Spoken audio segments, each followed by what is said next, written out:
అన్ని ఊళ్లలాగానే అది కూడా ఒక మామూలు ఊరు.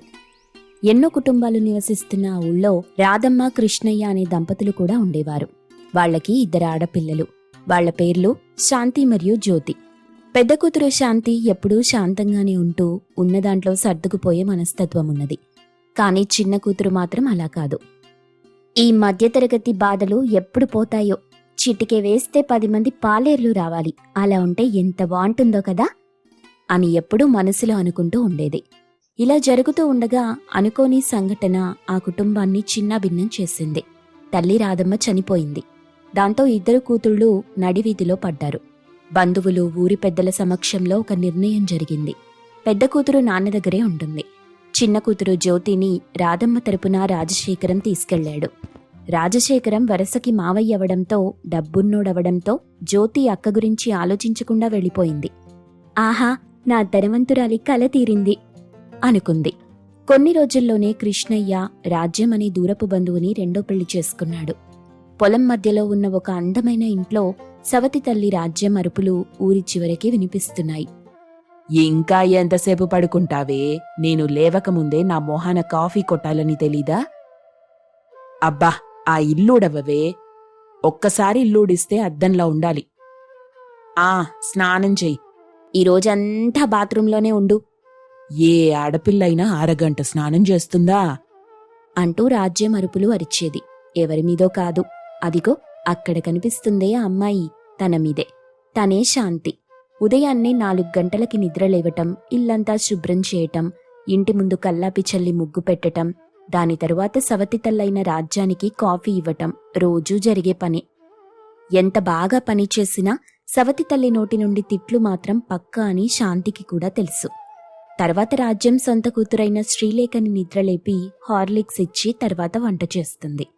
దాని తర్వాత మధ్యాహ్నం వంట పూర్తి చేసి తోట పని సాయంత్రం దాకా చేసి తర్వాత టీలిచ్చేది. కాస్త విరామం తీసుకుందామనే సమయానికి సవతి తల్లి అప్పుడే గమనించేది. కూర్చో, బాగా కూర్చొని రెస్ట్ తీసుకో. జమీందారు కూతురువి కదా, నీ అమ్మ నిన్ను నా మెడకి కట్టిపోయింది, ఛీ అని తిడుతూ ఉండేది. శాంతి మళ్లీ ఏమాత్రం విసుగు లేకుండా రాత్రి దాకా అలుపెరగకుండా పనిచేస్తూ ఉండేది. రాత్రి అందరూ తిన్నాక మిగిలిందేదో తిని చందమామ వైపు చూస్తూ ఉండేది. అమ్మా, చనిపోయిన వాళ్లందరూ ఆకాశంలో నక్షత్రాలవుతారంటారుగా, నువ్విక్కడే ఉండుంటే నా బాధ చూస్తున్నావా? నువ్వెళ్ళిపోయి నన్నెందుకు ఈ నరకంలో ఉంచావు? ప్రతి అమ్మాయికి రెక్కల గుర్రం రాకుమారుడొస్తాడనే కోరికలుంటాయి. కాని నాకు మాత్రం ఈ నరకం నుండి బయటకి తెచ్చే మనిషుంటే చాలనిపిస్తుందమ్మా అని రోజూ కన్నీళ్లు పెట్టుకునేది.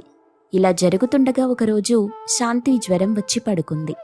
అమ్మా అమ్మా అంటూ మూలుగుతూ ఉంది. రాజ్యం వచ్చి శాంతి ఎదురుగా నిలబడి, పడుకున్నావేంటి? నన్ను కాళ్ళు నొక్కమంటావా? నువ్వు పడుకునుంటే పనులెలా జరుగుతాయి అని రాజ్యం కేకలు వేస్తూ నిలబడింది. లేవలేక లేస్తూ లేచి నిలబడింది. వంట్లో బాగోలేదు పిన్ని, చాలా జ్వరంగా ఉంది, తలంతా తిరుగుతున్నట్టనిపిస్తుంది అని నీరసపడి ఎంతో నెమ్మదిగా చెప్పింది. కాని రాజ్యం అస్సలు పట్టించుకోలేదు. ఇప్పుడు ఈ సాకులు విననులేగాని పని చేసుకుంటే అదే తగ్గిపోతుంది. లేచి పనులు చెయ్యి అంటూ కనీసం శాంతి చెప్పేది పట్టించుకోకుండా వెళ్ళిపోయింది. శాంతి అదే నీరసం మరియు జ్వరంతో ఇంటి పని మొత్తం చేసింది. ఇలా జరుగుతూ ఉండగా ఒకరోజు ఉదయాన్నే నిద్రలేచి అన్ని పనులు చేసి కాఫీ తీసుకెళ్లేసరికి రాజ్యం నిద్రలేచుంది. శాంతి రాజ్యాన్ని చూసి ఆశ్చర్యపోయి, పిన్ని, అప్పుడే నిద్రలేచారా?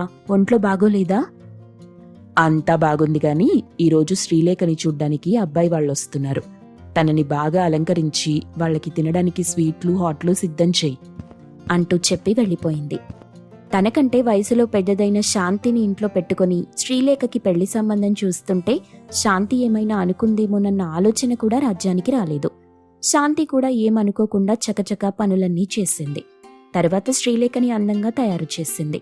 కొద్దిసేపటి తరువాత అభిరామ్ మరియు తన అమ్మ సావిత్రి వచ్చారు. శాంతి వాళ్లకి అతిథి మర్యాదలు చేసి పనులన్నీ చేస్తుంది. ఊళ్ళో ఎంత పొలముందండి? అబ్బాయి ఏం చేస్తుంటారు? కొబ్బరి తోట ఎంత దిగుబడిస్తుంది? చెరకు తోట మీద ఎంత ఆదాయం వస్తుంది? రాజ్యమ్మ ఆస్తుల గురించి అడుగుతుంది. ఇంతలో శ్రీలేఖని తీసుకుని శాంతి అక్కడికొస్తుంది. శ్రీలేఖని కూర్చోబెట్టి ఏదో మామూలుగా నిలబడి ఉంది శాంతి. స్వీట్లు హాట్లు తినండి అని అందించింది రాజ్యం. అభిరామ్ సావిత్రి వాటిని తృప్తిగా తిని ఎవరి వంట చేసింది? పనమ్మాయి చేసిందండి అంటూ శాంతి వైపు చూసింది. రాజ్యం సావిత్రిలో బాగా మాట్లాడుకున్నారు. అభిరామ్ మాత్రం ఇంటిని, శ్రీలేఖని, శాంతిని మార్చి మార్చి చూస్తున్నాడు. బాబు, అమ్మాయి నచ్చిందా? నచ్చిందండి, కానీ ఈ అమ్మాయి కాదు, ఆ అమ్మాయి అని శాంతి వైపు చూపించాడు. ఒక్కసారిగా అందరూ ఆశ్చర్యపోయారు. బాబూ, అది పని మనిషి. అవునండి, పని బాగా వచ్చిన మనిషి.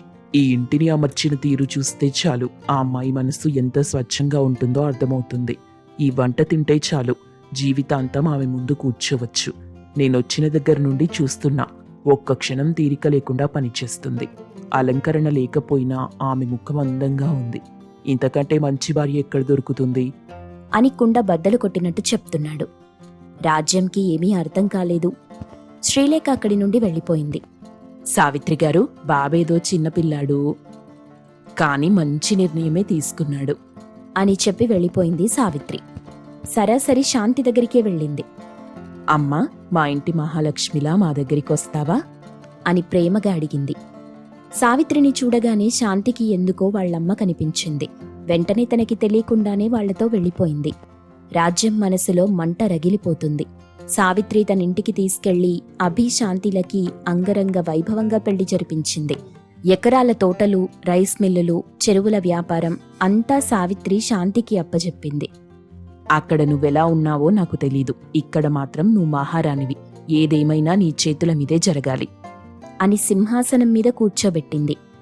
ఎప్పుడైనా త్వరగా నిద్రలేచి పనులు చేస్తుంటే, ఏంటమ్మా, ఎందుకింత పొద్దున్నే లేచావు? అప్పుడే లేచి ఎవరికి సమాధానం చెప్పాలి? కాసేపైనా ప్రశాంతంగా పడుకోరాదు అని చాలా ప్రేమగా చెప్పేది.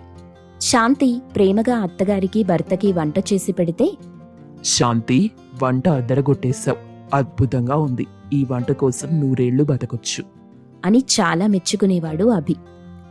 శాంతి, ఎంత బాగుందో తెలుసా? నా వంట కంటే ఇదే అద్భుతంగా ఉంది. ఇంత రుచికరమైన వంట నేనెప్పుడూ తినలేదు అని శాంతిని భలే పొగిడేవారు సావిత్రి. భర్త మరియు అత్త మెచ్చుకుంటూ ఉంటే తను పడిన కష్టమంతా చిరునవ్వుతో మర్చిపోయేది. ఒకరోజైతే శాంతి కూరగాయలు కోస్తూ ఉంటే చిన్నగా గాయమైంది.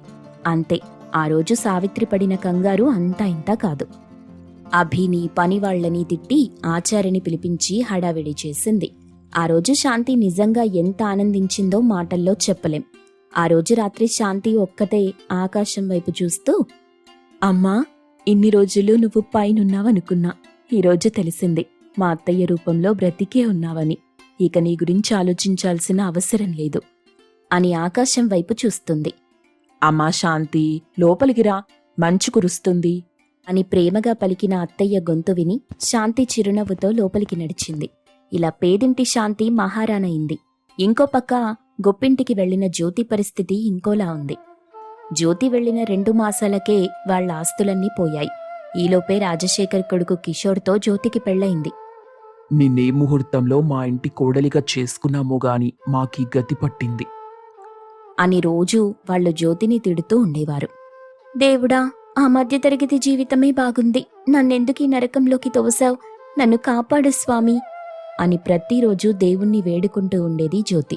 ఎవరు పేదింటి అమ్మాయో, ఎవరు గొప్పింటమ్మాయో మీరే నిర్ణయించండి.